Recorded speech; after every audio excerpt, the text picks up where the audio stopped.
Sabi nga po, ang pinagsama ng Diyos ay huwag paghiwalayin ng tao. Ang humiwalay sa kanyang asawa, sila ay nagkakasala. Dahil sa kasal sa simbahan, kasal sa Diyos, sa harap ng mga tao, sa harap ng altar, sa harap ng Diyos, ang Diyos na ang mamumuhay sa gitna ng mag-asawa. Kaya ibinigay ni Jesus, na halimbawa ang mga bata, sundin ninyo tulad ng mga bata ang pagmamahal na ibinibigay ng Diyos sa atin.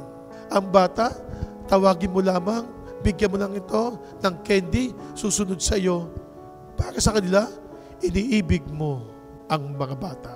Kaya ang mga bata, binigay na halimbawa ni Jesus, tulad ng kanilang pag-iisip, marunong tumanggap, ayaw nila ng mali.